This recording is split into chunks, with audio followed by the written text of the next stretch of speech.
түбөлүктү рахатын ойлойт. Ким бир убакыт намазды каза кылса, анын зыяндуулугу ушунчалык чоң экен, үй бүлө бала чакасын үйүн кошо алдырып иргендей дейт. Мисалы Кудай сактасын, бирөө келип рекет деп коелу, каракчы дейли, келип аялын, бала чакасын бардыгын алып кетип калды. Үйүн кошо алып кетип калды. Башына канча чоң кайгы келди, канча чоң зыянга учурады. Бир намаздын казасы ушундай. Караңыздар.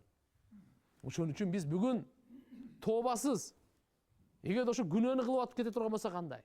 Алла субханаху ва таала айтып атат: "Та'муруна бил ма'руф." Алланын элчиси жакшы көргөнгө чакырасыңар. Алланын элчиси жаман көргөндөн кайтарасыңар. Ва ту'минуна билла, өзүңөрдүн ыйманыңарды дагы унутпайсыңар.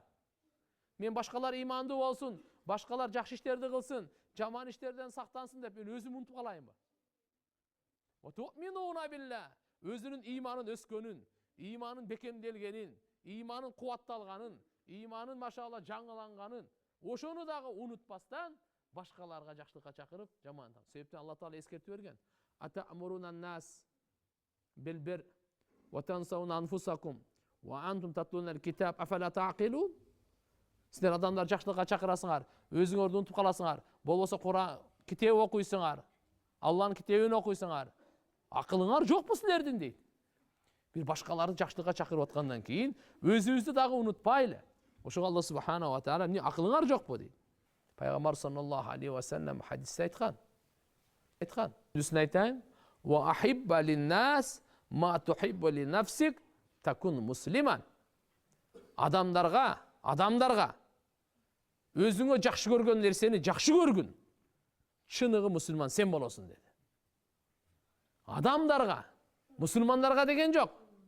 Адамдарга өзүңө эмнени жакшы көрөсүң? Эй мусулман бир тууган, эй Мухаммад алейхиссаламдын үммөтү, сен өзүңө эмне нерсени жакшы көрсөң, бүткүл адамзатка ошо нерсени жакшы көр, ошону ыра көр, сен чыныгы мусулман сен болосуң деди. Демек Алла субханаху ва таала бул аятта айтып атат, туугандар. Көңүл бурайлы. Бизди мактап атат Алла Таала. Эненин ичине бу дүйнөгө келдик. Бирөөнүн келгенине 70 жыл болду. Бирөөнүкү 50, бирөөгө 40, бирөөгө 30, жаш балдар бар экен 5 жыл, 10 жыл болду. Биз эненин ичине бу дүйнөгө келдик. Алла Таала айтып атат: "Ухриджат лин-нас." Чыгарылдыңар силер. Чыгарылдыңар адамдардын пайдасы үчүн. Эми пайда мындай экен да, дүйнөдөгү пайда бар. Дары дармек бердик, кийим кече бердик, курсагын тойгоздук, үстүнө там салып бердик. Бул дагы пайда.